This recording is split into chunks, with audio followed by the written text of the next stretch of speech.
You are listening to the Wealth Formula Podcast with Buck Joffrey. Get ready to change your life. Welcome, everybody. This is Buck Joffrey with the Wealth Formula Podcast, coming to you from Santa Barbara, California. And today, before I get started, I do want to remind you that there's a website called wealthformula.com. And on that website, there are all sorts of resources which you have access to for free. And who doesn't love free stuff? Free books. There are webinars on there for asset protection and the latest updates on the tax reforms that are coming along with this COVID nightmare of ours.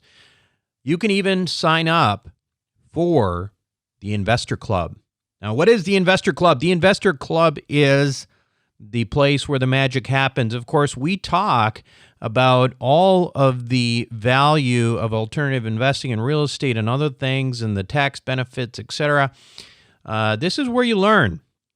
But if you're tired of being on the sidelines and you actually want to put some of this knowledge to work, Investor Club is where the magic happens. Now, of course, you do need to be an accredited investor to be part of Investor Club. And that is, all you have to do is you have to qualify. You don't have to do anything. You either are accredited or you are not. You're accredited if you make $200,000 a year, $300,000 a year if filing jointly, or you have a net worth of $1 million outside of your personal residence. Now, most people in our group, of course, when they listen to me, most of the people who are attracted to our message meet that criteria. If you do, certainly consider going to wealthformula.com, go to Investor Club, and sign up. Now, as for today, big show, wonderful show. We've had some great guests recently. Of course, we had Robert Kiyosaki, who is one of my, who's really the guy who started it all for me a couple weeks ago. We had Ken McElroy today. Obviously, we had Tom Wheelwright in the last few weeks too. I mean, so it's been a rich dad influenced show here for a bit, and that's just fine with me. As for the messaging today, I have to say that I've been on the record in several shows now for a while, anticipating what I've been calling sort of the tsunami following the earthquake, right? In other words, this COVID-19 thing, it's kind of like this destructive economic force that has hit us, but the aftermath may be even worse. Just like the earthquake was bad, that ultimately resulted in the tsunami in Fukushima and the nuclear meltdown, sometimes the aftermath is worse. And so where do I get this idea? Well, the theory is based on historical observations of how these economic impacts kind of, they hit, and then there's just sort of the aftermath that people need to pay attention to. But in this case, admittedly, the problem and potential flaw in rationale is that there really isn't a situation that is truly parallel to what we now face. After all, let me ask you, when has the entire world ever shut down for business for months at a time before? Well, I can't remember any time, can you?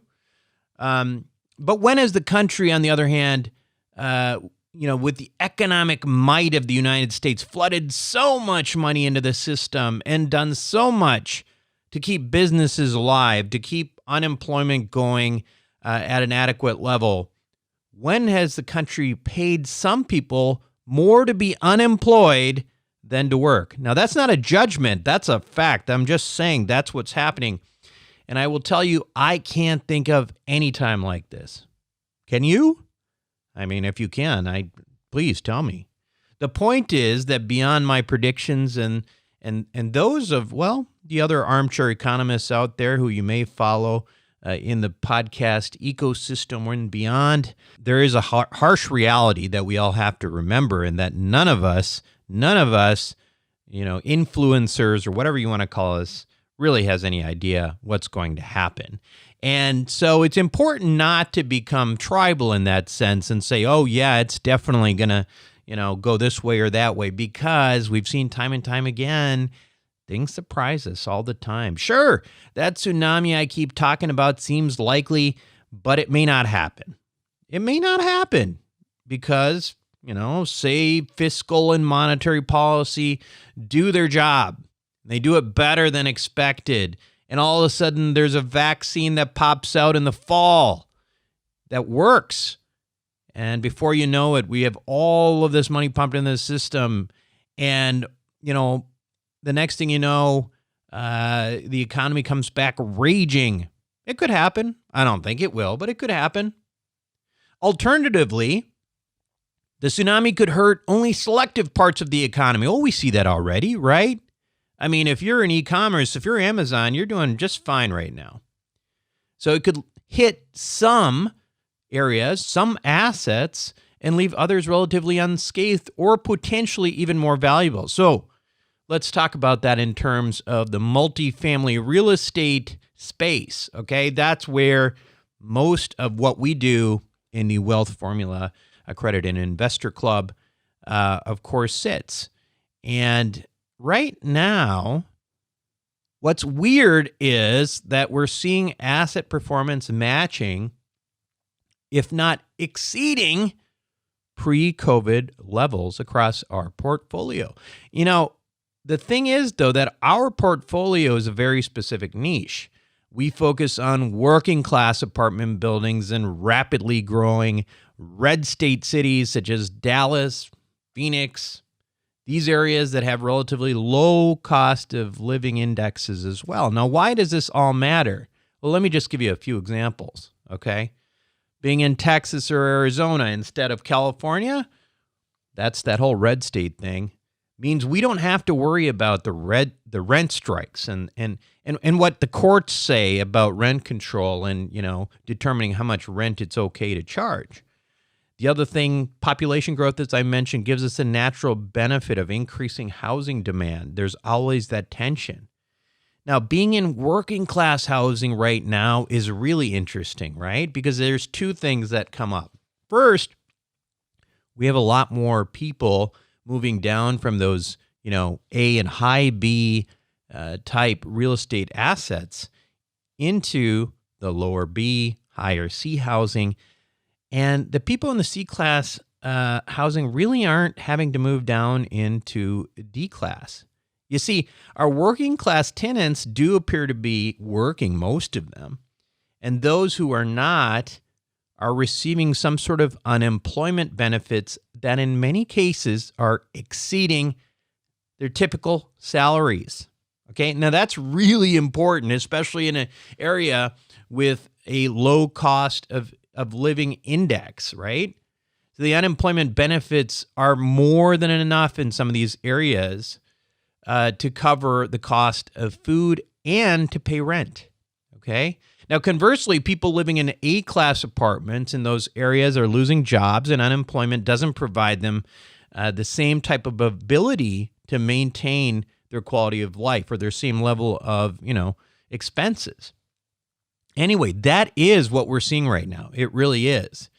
I should add that the demand of this housing has been such that we're actually raising rents. We are raising rents to pro forma. Crazy, isn't it? I mean, but it's true. And that's just what's making this whole thing so confusing, right? The point I'm trying to make here is that when you listen to anyone right now about what's going to happen with the economy in the next few months with anything, in the context of real estate, that's what we're talking about. But you have to listen to them in a nuanced context. You also need to remember that we have no idea what further fiscal monetary policies are going to be unleashed in the next few months to further mitigate the damage to businesses, etc. Now, listen to everyone who is worth listening to, but make sure you identify the context and do a little thing, thinking for yourself. That's really important. And sometimes, again, that goes back to this, I don't know, it's this tribalism kind of thing, right? Even in politics, people take a side. They don't necessarily think about things. They're on one team or another, but start thinking about stuff. But make sure you listen to some smart people. Now, one of the guys that you're going to want to listen to for sure if you're involved in the multifamily space is Ken McElroy. Ken is probably best known or became known as Robert Kiyosaki's rich dad advisor on real estate. However, I listen to Ken because he is a guy who's been around for a long time as a real estate syndicator in multifamily and apartment buildings, who's had a lot of success for a very, very long period of time. Now, Ken's niche is a little bit different than what we typically do in an investor club. He's in A-class and he's in new construction. But regardless, what he has to say in the larger context is critically important for us all to digest. And so when we come back, we will be talking to the great Ken McElroy. Welcome back to the show, everyone. Today, my guest on Wealth Formula Podcast is Ken McElroy. Ken's been on before. He is Robert Kiyosaki's rich dad advisor on real estate, and he wrote these books called The ABCs of Real Estate Investing and The Advanced Guide to Real Estate Investing. He's written several other books, including some that are completely fiction, and we'll get into that as well. Ken is also the founder and principal of MC Companies, which is a real estate syndication company as well. Ken, again, it's been a long time since you were on this show. Welcome back. Hey, thanks, Buck. Great to be on. I appreciate it. New times we're in right now. Yeah. No, I was excited to talk to you because, I mean, seriously, it's kind of fun to talk to people who have seen more than a few cycles and then really talk about, what's going on right now. I mean, for perspective. But, before we start that, I mean, listen, most people already know who you are. But for those who don't, or maybe just read your books but don't really know much about MC Companies and kind of what you're doing within the real estate realm, do you want to give us just a little bit of perspective? Sure. Well, I started like a lot of people, with no real money and didn't know how to raise it, and used my own to buy my first deal, which was a 2-bedroom, 2-bath. That was years ago. Since then, Buck, we've bought well over $1 billion worth of real estate and built. So we're a commercial multifamily group. So we do apartments. So we build them, buy them, renovate them, manage them, and we're a general contractor. So we have about 250 folks that work for us in the management company. And all we do is buy multifamily. I also have some office and some self-storage. And, I've done those for years. And, we're land development. So all those things over a span of, a short 30 years. Yeah. Learned a lot. And along the way, Robert Kiyosaki and I met, going on 20 years ago, I guess. I was already into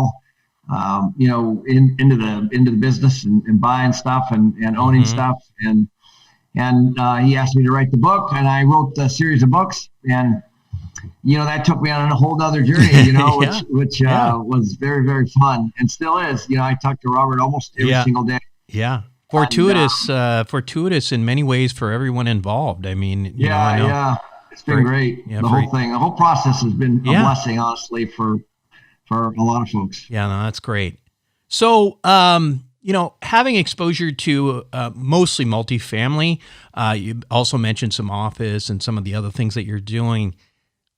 With this whole, pandemic that we have, what's happened to your business? You can never prepare for something like this, exactly like this, because it was truly an event that I think some documentaries might have predicted a couple years ago, but it's an event that we probably didn't see coming. So tell us about your business, what's happened in the last few months, and how it's been going. Well, first of all, I want to first point out that these things happen in real estate. Yeah. This one's a virus, and now it's rioting, so a little different, but on top of the virus. But the truth is, this is an economic downturn, a recession. A lot of some very, very different things. but very, very many same things. And so, probably the one that a lot of people will remember was 2008. When 2008 hit, it was a bank bailout. And as you know, and Lehman Brothers and all that stuff happened during that time, we were right in the fray as well. And, our first issue was to basically preserve the asset. Sure. And preserve the investors and maintain our mortgage payments and all that. And so we first reached out to our residents and said, hey, we know a lot of you maybe have lost your jobs, and there were all kinds of things happening during that time. And so we built a community around that, and then we worked with everybody. And so for us, when this happened, we did the exact same thing. We just went right back to the community of the people. At that time, I said something's going to happen. I in no way could have predicted this. Yeah, but right. the market was already super hot. Yeah. It was very, very hard to buy. Ross and I, as you know, have been trying to buy for 2 years, and we thought people were overpaying the last couple of years. So we were kind of out of the market, and we were building. And so we were kind of watching and waiting for this, some kind of an economic downturn to happen, and it just happens to be this. And so for us, we already were in place with reserves, with excess cash, and all those things. Sure. What we didn't know when everything got locked down, call it mid-March, we didn't know how long it would last. We didn't know if people would pay, not pay. The government was telling people that, they couldn't open their businesses and weren't working and all those kinds of things. And we didn't know initially if people were going to get money. So, all that did happen. We ended up collecting 99% in April, 99% in May. Our occupancy has almost stayed the same. We've learned how to lease online virtually, collect rent. We were already moving that direction. The biggest issue, though, at the beginning, Buck, we thought, okay, we did stress tests on all of our projects and said, which basically means expenses plus debt. What's that break-even occupancy? So, in some cases it was in the 40s and 50s because we're not heavily leveraged on a lot of our stuff. Right. And that is also by design. Yeah. Because I know things happen. So if occupancy falls 10%, 20%, am I worried? Yes, but I'm not going to lose anything because, this is part of preparation and owning things. Mm-hmm. Got it. So it's interesting that you mentioned basically that, this is the thing I've been telling a lot of business owners and investors around me as well, Ken, and they say, well, as our group, the Wealth Formula Investor Club is, partnered with some others that like Western Wealth Capital and Dave Steele in those cases. And people have been really surprised at how strong, these assets are performing. They have essentially, like you said, pretty much, 99% performance of before COVID. But it almost seems a little bit too good to be true in some respects, right? And I've been telling my listeners that COVID-19, at least this initial part, it's sort of like an earthquake, right? And who survived this earthquake?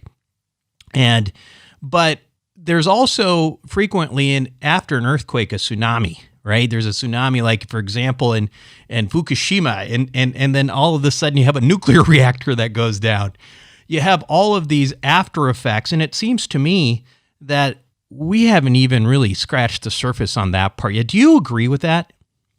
Oh, completely. Yeah. The thing about real estate specifically, if you think about it, the real estate fills a need for the people, not the other way around. So, it's only as good as who can afford it and pay for it, right. Right. And so that's, my big concern, to be quite honest, is going to be September, October, right? Because the stimulus money is going to run out. Who knows how many businesses are going to reopen? We know we're over 40 million, so unemployed. So I think it's somewhere between 30 and 40% are not. So that's call it 10 million, 12 million more on top of the 5.8 that we started. So, we're looking at a 15 to 20 million person unemployment rate. And I think that stimulus money is going to go away. That's actually, I think, when you're going to start to see, basically who's swimming naked, in the water, Right. when the tide goes out, Right. and the government stops funding employers and people, you're going to see, as I don't know if you follow savings, personal savings, I follow it. Personal savings is the highest it's ever been since the 70s. Yep. And that's because people are afraid.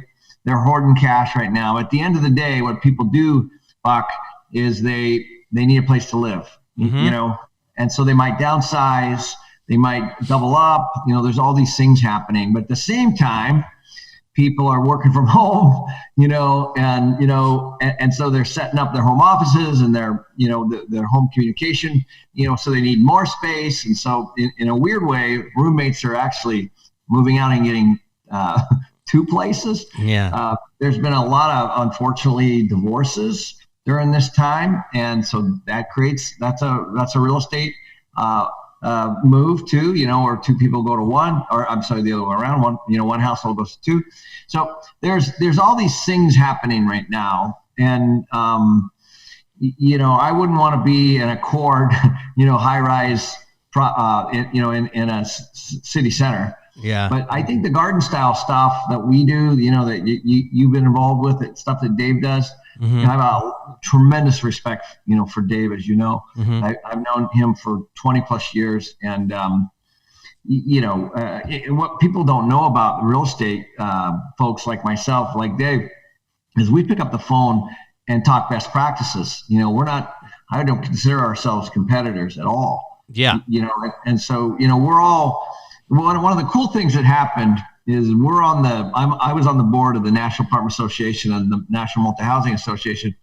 And I was on an email chain, started off in mid-May or mid-March. I don't even know how I got on it. There's hundreds of people on this thing. And they were just sending out, hey, we're doing this, we're doing that, we're doing this. It was best practices from all the biggest management companies and all the biggest landlords in the country. Yep. And I mean, everybody just stepped up and were sharing, here's how we're handling this. And people were doing Q&As out on this email chain. It was awesome, and being part of an association like that, really, we brought a lot of those things to our own organization, but we literally changed our company in a 2-week period. Yeah. And the other thing that I think it's worth mentioning, because you talked about, Western Wealth Capital and Dave Steele's business too. And the market selection, I think, was really fortuitous as well. I mean, listen, I think we're always looking in areas that are, not California, typically are landlord friendly, et cetera.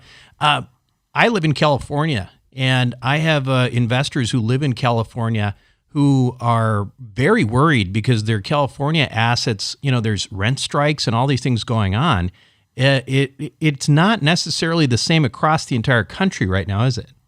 No, gosh, no, not even close. Rent control was a thing, literally before all this happened. And the reason that it came up was because, as landlords and management companies and owners and general partners, we had incredible rent growth, for a 10-year run. Right. We were all like, I mean, honestly, if you bought something, and then went on vacation, you come back, it's, the rents are more. It was not a complicated business. It's about ready to be very difficult business. And you're going to start to see who the really good management companies are, because there's a lot of strategy around keeping people, et cetera, et cetera, et cetera. And so, I think that's what you're going to see next. Yeah. Is you're going to have fallout, Buck, for sure. There's going to be people that can't pay, and I'm really concerned about my office and retail guys. I got a lot of friends in that business. Sure. They're really hurting. So assume what you and I both have a hunch about, the tsunami happens, all right? And we start seeing a lot of defaults. In that case, it just seems like the number of defaults would be so humongous. What does Fannie or Freddie, what do they do in that scenario? I mean, there's already some forbearance options out there. They're not terribly attractive. and they also don't want to create sort of a moral hazard. Yeah. So what do they do? What do you think they'll do?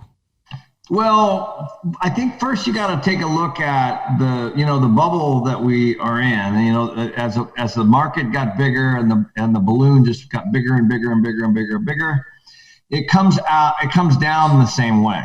Mm-hmm. So even though all we're hearing about on the news is all these things, and what happens, Buck, is it's like death of 1,000 cuts, literally. Mm-hmm. So the first thing that'll happen is you'll start to see concessions, which you're already starting to see.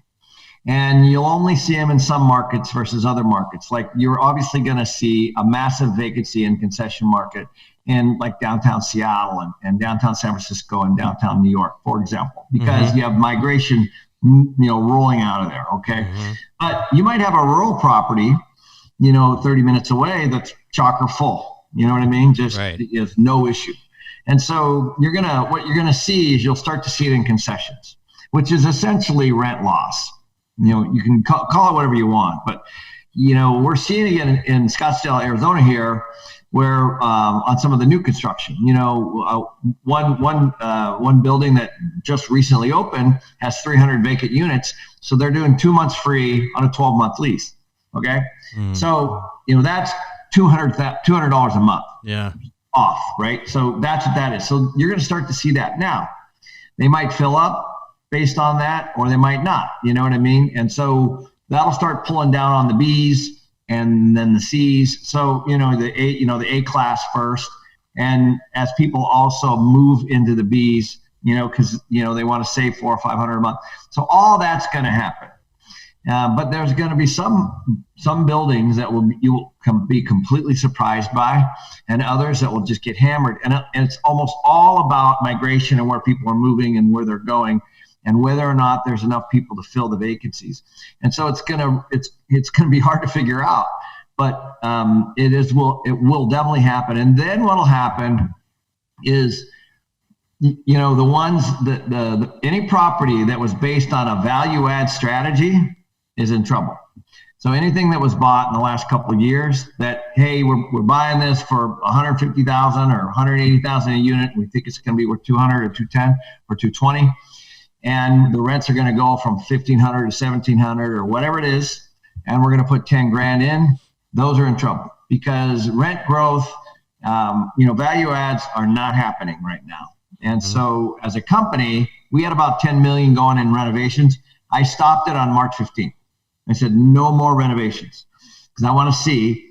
And, people aren't, before, like I said, you throw some new cabinets and new flooring and, all the stuff in there and boom, they were rented. It's a different time now. I got to ask you though, it's weird. And I know your business is, you're typically now like A class in new construction, right? Yeah.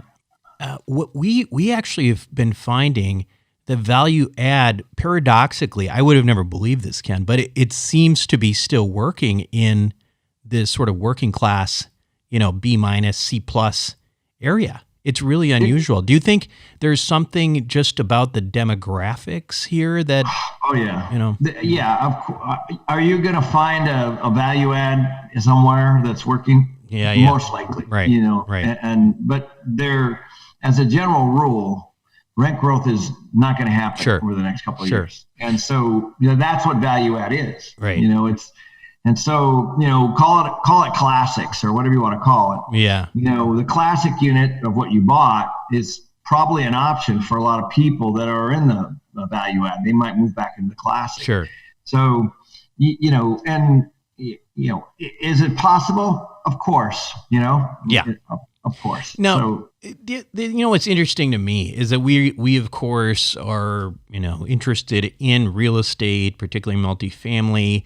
But if you look at the other markets out there, right, the other asset classes, particularly I'm looking at the stock market, and I'm not a stock market investor, and I know you're not big into it either. But, you look at it, and it's only about 10, 12% off all-time highs. Today, I think, despite being in the pandemic, despite, the social unrest across the U.S., you've got a 500-point rise in the Dow. A lot of this I suspect, and I think it's fair to say, is because the investors have this sort of unusual confidence in maybe the Fed, maybe in, not only in monetary policy, but also in fiscal policy. What do you make of that? Because obviously markets are correlated to a certain degree, right?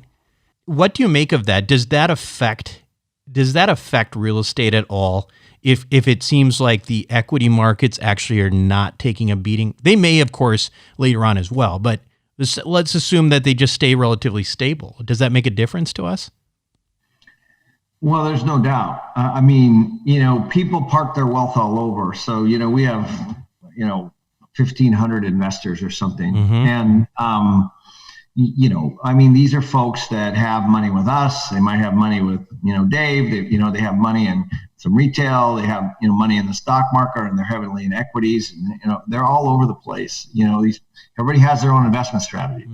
So what we are hearing from our own investors is that a lot of them got clobbered in the stock market, initially, right? I don't know where they stand today.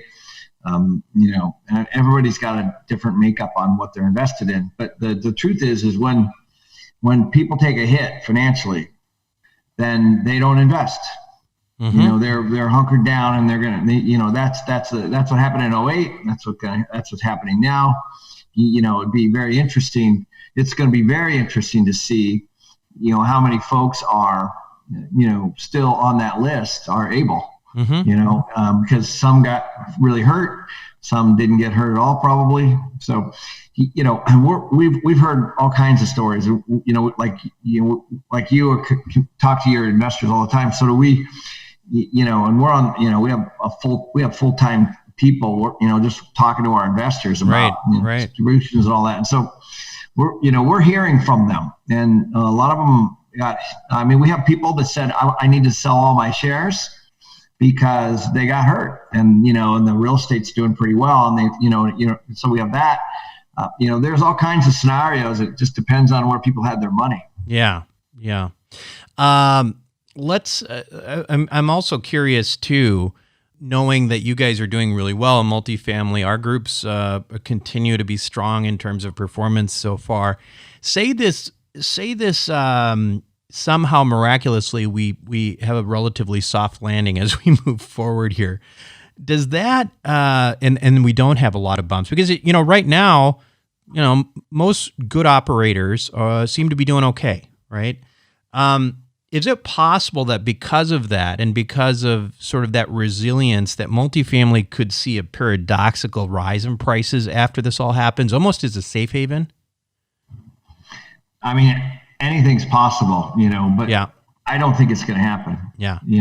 I think when you got, let's don't forget the people who are renting from us are going to be, many of them are going to be unemployed. Right now, they're propped up artificially, with cash from the government.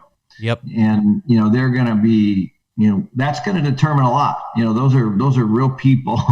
A lot of them renters, a lot of them homeowners, and a lot of them business owners. And, what happens when the money stops? Those are the people that pay us. So I think that, is it possible? Absolutely. I said, there's always, you can find one property, I'm sure, that's going to be just fine. I will tell you the ones of mine that have done great are my senior properties because they're not really plugged in. They're already getting their retirement money. Sure. And, they never missed a beat, not one of them, because, they already had their fixed incomes already set up. Some of them were in the stock market, but they had pensions and Social Security and all these other things that were rolling in for them.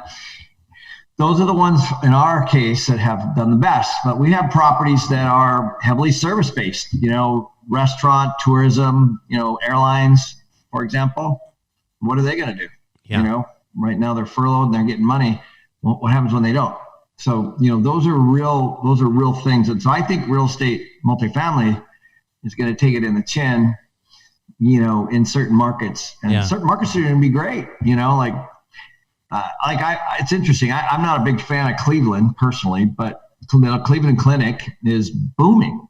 as you would imagine, and so, I know friends that are buying there and they're killing it. They're like, oh, nothing, we haven't missed a beat there. As you know, I mean, being a physician, how strong Cleveland Clinic is. So it's going to be based on that.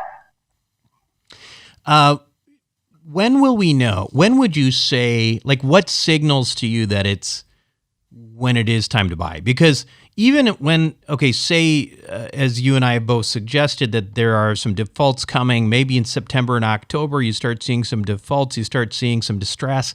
But at that point, is it still a falling knife? At what point do you know that it's okay to get back in? Well, so I think that you got 2020 is going to be an observation time. And if I own something, for example, Buck, and I'm having a tough time paying the mortgage, I'm talking to the lender right now. And so I'm probably working on that. And so what happens is, again, death of 1,000 cuts. The first thing that happens is the landscaper doesn't get paid, and the advertising doesn't get paid. Then, and it kind of works its way up, and then you cut back on your payroll, and then then now you basically have three things. You have your insurance, your property taxes, and your mortgage, and you have to pay those. And when those start to tank, then the lender starts to get involved, and then the foreclosure process can be, a while. So, but most people in the multifamily space are not going to just come turn the keys over, like in a home. That's not how it works. Right. It's a slow, progressive thing, and they're going to be working with the lender and trying to restructure the loan. And, can we get rid of principal and just do interest only? And can we lower the interest rate? And can we put the forbearance on the back end? And, can we draw this out? Can we do blah, blah, blah, blah, blah, blah, blah, blah. And so the lender's either going to say no or yes, and that's going to put stress on the asset or not, all while the ownership group's going to fire a management company, bring on another one, fire another one, bring another one on, thinking that they can, bring in some miracle. Yeah. So all that's going to happen, and it's going to happen this year and next year. And personally, I wouldn't even start looking for about a year. Got it. So let's shift gears a little bit. You were nice enough to send me a copy of a book that you wrote recently, and I was surprised because it was fiction. How did you get into fiction? Tell us about the book. Yeah. So thanks. Yeah. Well, all right. Well, I'll tell you. First of all, I think that's my sixth book, and so there's books that are super technical. How to do this? How to buy real estate? How to this? How to get a mortgage? All those kinds of things. Nothing wrong with those. They're great. I've written those. One on property management, one on, two on real estate. And so what I wanted to do, Buck, was I wanted to, some of the best books ever, Rich Dad, Poor Dad, What Color's Your Parachute, Who Moved My Cheese, those books and many others, they're stories. And, and those are they have what we call, staying power, year to year to year to year. And, sometimes, like if you look at, because I actually own a book publishing company too. And so I've been able to watch, and I've been to New York a zillion times and these book fairs and book shows and talk to publishers and authors and all that. The autobiographies, they're kind of like, they go up, boom, done, up, down, and some books, go for a long period of time. And then there's people, like Napoleon Hill, that's more of a philosophy book, that's, continues to chug along really, really well.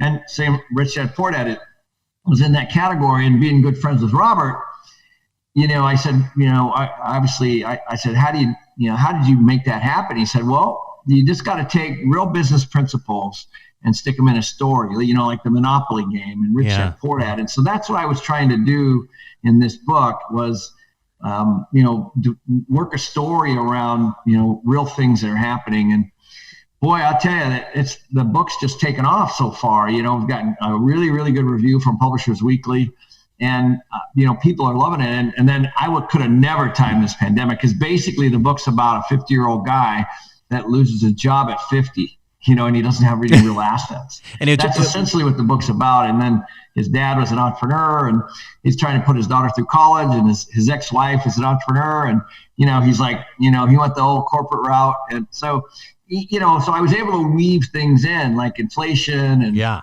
currency, like the printing of money, even though I put it in the book, and here we are. Yeah. So stuff like that, real things that happen in history that sometimes people forget. And and the best part is it's all centered around a property that I own, which is called Orchard Canyon. It's a resort that I own in Sedona. And the book is called Return to Orchard Canyon. Yeah.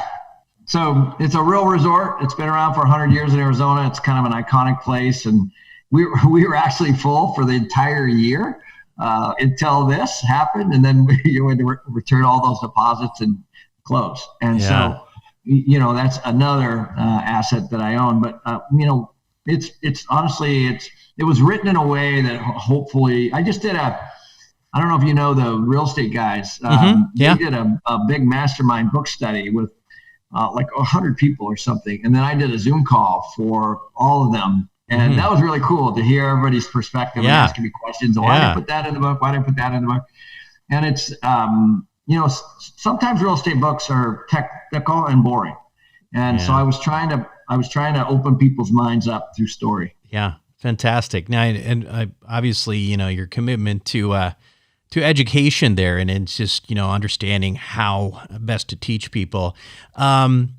Speaking of education, tell us about, you've got some other educational channels, right? Some other ways you can learn. Yeah. Well, I have another book coming out called The ABCs of Buying Rental Property. That's coming out in September.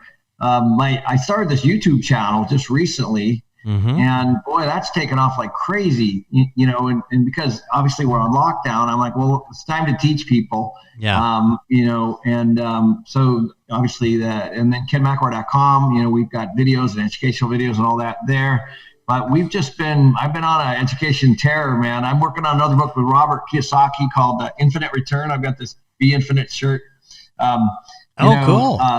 Which is fun, as you know, that's what you do. Yeah, right. I'm having fun right now, just pumping this stuff out. And I just put a video out. I got 350,000 views. 350,000. Wow. 2 weeks or something. That's amazing. Yeah, I don't know why or how, I don't know how that works. But anyway, I'm just having fun. No, that's great. And obviously the one last thing that you left out was that if you want to, we have, if you're interested in finding out what Ken does on the, and becoming part of his investor list, we have a lot of accredited investors in our group. Make sure to visit. It's mccompanies.com, right? That's where you would sign up for, if you're interested in investing with you guys. Yeah, thank you. Yeah, you bet. So mccompanies.com, and I'm personally an investor with Ken. He's one of the few people out there I would trust my money with as well. Ken, thanks so much for being on the show today. It's been great having your perspective. Buck, I always love your questions. You're always, I think, a little bit more ahead than a lot of people. You're trying to figure out and looking forward. So I always enjoy being on your show. So thank you. Thank you. We'll be right back. Well, welcome back to the show, everyone. Ken is such a great guy, right? And I do encourage you, accredited investors, to get on his list. I should also point out that Ken is the one who really helped me solidify my decision to partner with Dave Steele, as he talked about with Western Wealth Capital. As you can tell from that discussion, Ken thinks very highly of Dave, and I have to tell you that that blessing was critically important for me as they became such a big part of what we do in Investor Club. I should also point out that while I agree with much of what Ken has to say, there are, again, nuances in how the different classes of even multifamily real estate are going to be affected by what happens in the next few months. And from where I stand in the working class apartment world, I don't know exactly what's going on, because right now I'm not seeing any indication of distress. I'm not seeing any indication of decreased performance, and we're not seeing sellers discount anything for that reason. Now, that could change really quickly. I mean, it really could. I have no idea, but it's quite possible that we won't have much of a correction in working class residential buildings. And if, in fact, the performance during this period, as I alluded to in the interview, makes me think, is it possible that investors start viewing what we do more and more as a safe haven, and that could even push it even to become a more expensive asset class. I don't know. I'm not saying that it's what's going to happen, but I don't see why it couldn't.